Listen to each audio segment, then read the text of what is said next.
melihat perkembangan mereka lah, bagaimana keadaan hari ini. Dulu mereka sulit tidur loh. Nah hari ini mereka sudah bisa tidur jam 8 enggak? Dulu mereka sulit bangun. Hari ini sudah bisa bangun jam 5 enggak atau jam 4. Dulu mereka sulit untuk fokus. Hari ini sudah mulai fokus enggak? Nanti saya cek. Sekarang tinggal dilihat dari sini. Mereka kan ini terbuka kan, ini lihat anak-anaknya. Jam 11 malam sama beres. Oke Kang.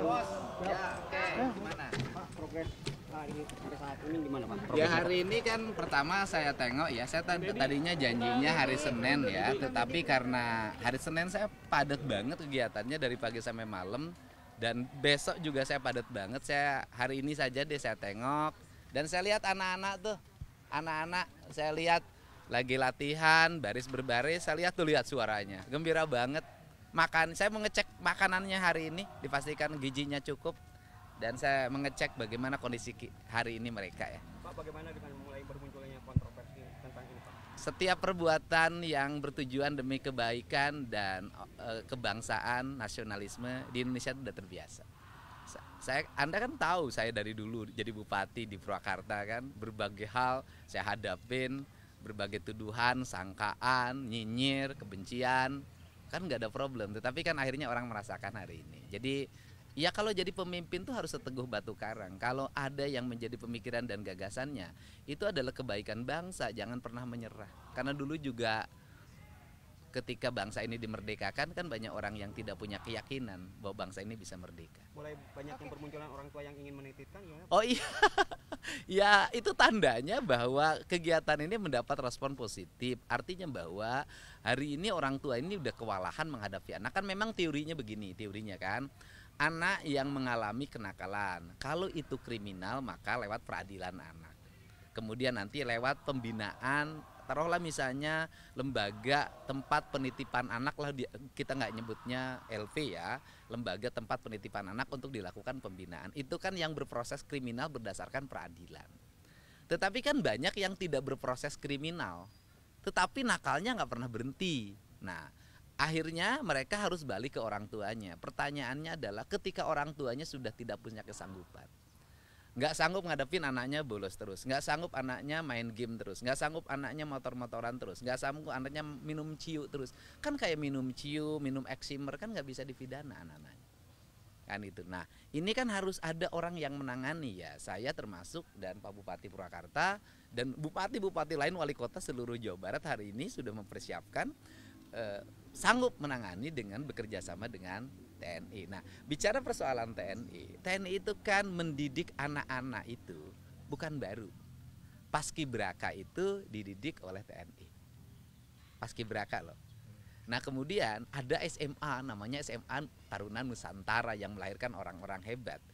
Ternyata di dalamnya kurikulum pendidikannya TNI dan TNI mengajar di dalamnya. Jadi bukan masalah baru, tetapi yang tidak boleh kan diajarin teknik perang. Diajarin gini, pelajaran PBB itu kan pelajaran di sekolah, dan yang bagus PBB-nya ya TNI dong. Kemudian pendidikan jam 8 tidur, itu kan pendidikan yang ideal. Bangun jam 4, bangun jam 5, terus mandi, bereskan ruang kamar mandinya, bereskan ruang tidurnya, terus sholat subuh, terus salapan, terus olahraga. Apa sih problemnya? Kan gitu. Nah kemudian jam makan, cara makannya, mereka belum dididik tuh di rumahnya bagaimana cara makan, bagaimana meletakkan piring, bagaimana meletakkan garpu, bagaimana meletakkan sendok, bagaimana makan tidak sambil ngobrol, makan tidak bersuara, bagaimana suara sendok, piring dan garpunya tidak berbenturan treng treng treng. Nah itu kan tentara ngajarin cara makan, sehingga nanti mereka ketika jadi orang besar, menjadi pengusaha, jadi siapapun, ketika makan nggak ditengokin orang gara-gara gitu loh. Nah ini pendidikan. Nah pendidikan ini nggak dapat, saya dapat pendidikan ini lama gitu loh. Saya lama dapat pendidikan ini, ngerti etika seperti ini karena bapak saya pensiunan tentara. Disiplin hidup saya memang polanya pola disiplin tentara. Kang Edi, ini selama 3 hari melihatnya seperti apa pembekalan di sini, dan selain melihat makanan nanti seperti apa, akan melihat apa lagi nih? Iya, melihat perkembangan mereka lah, bagaimana keadaan hari ini. Dulu mereka sulit tidur loh. Nah hari ini mereka sudah bisa tidur jam 8 enggak? Dulu mereka sulit bangun. Hari ini sudah bisa bangun jam 5 enggak atau jam 4. Dulu mereka sulit untuk fokus. Hari ini sudah mulai fokus nggak? Nanti saya cek. Sekarang tinggal lihat dari sini. Mereka kan ini terbuka kan, ini lihat anak-anaknya. Kelihatannya riang gembira tuh. Coba kalau di sekolah suruh gurunya ngajarin mereka baris berbaris, nurut nggak? Suruh mereka tepuk tangan gini nggak, diledek gurunya. Nah, ini kan mereka sudah kalau sama jajaran TNI kan nurut, gitu loh. Tindak lanjut daripada SMP ini sekarang apa persiapan untuk sekolah yang lainnya? Iya, kan satu SMP ya, SMA sudah mulai kan dirindam hari ini, sudah mulai SMA dan nanti di setiap kabupaten kota ada jenjang untuk SMP dan SMA. Bahkan saya berencana setelah SMP dan SMA ini berhasil, saya lihat nanti sebulan ke depan ya, ini berhasil, maka nanti yang dewasa. Yang suka nongkrong-nongkrong di perempatan, mabok-mabok, tawuran, yang susah diproses pidananya karena tindak pidananya ringan. Kalaupun dipidana masuk LP malah naik tingkatan kejahatannya. Nah itu nanti akan saya siapin konsepnya penanganannya. Jadi nanti bukan kenakalan remaja aja yang saya tangani, saya akan menangani juga kenakalan orang dewasa. Nah Bupati kalau nakal saya kirim ke sini. Berarti Yang jalan kan di Bandung dirindam sudah jalan. Nah kemudian di Kota Bekasi persiapan hari Senin jalan. Sumedang itu persiapan hari Kamis jalan, kemana sudah telepon. Kabupaten Bandung Barat, Cianjur sudah siap, udah telepon bupatinya. Hampir semua kabupaten kota kayaknya sudah siap. Subang dengan Lanud Kalijati kerjasamanya karena di barak TNI itu sangat relatif baik ya, Angkatan Udara. Nah jadi ini sudah berbagai tempat. Nah yang paling utama begini deh, ada yang disebut dengan efek kejut. Nah isu anak-anak yang nakal dibawa ke barak TNI itu memberikan efek kejut pada anak-anak yang biasa nakal, yang belum dijaring. Coba lihat tempat nongkrong udah bersih sekarang.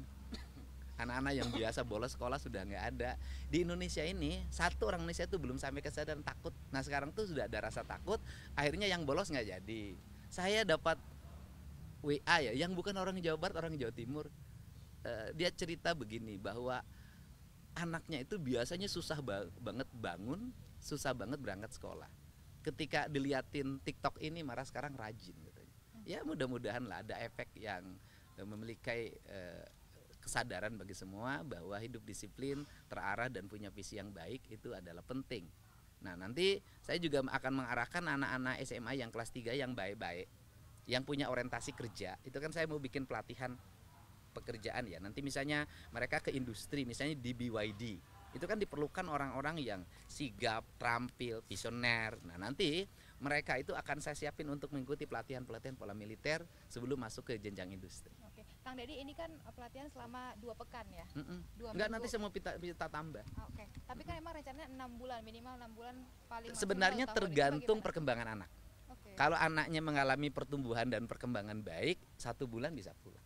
Oke. 2 bulan bisa pulang. Tergantung pertumbuhannya, kan kuliah tergantung juga kemampuannya.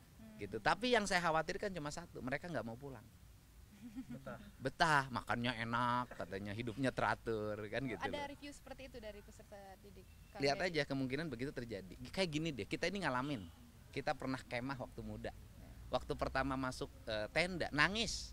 Karena nggak ditinggalin sama bapak ibu yang nganter. Saya kan ngalamin waktu SD, SMP. Kemudian waktu SMA kelas 1 saya kos di tempat lain. Waktu dianterin ibu saya nangis. Malamnya nggak bisa tidur, 3 hari. Tapi setelah sebulan nggak mau pulang karena betah di tempat kos. Ya biasalah hidup begitu.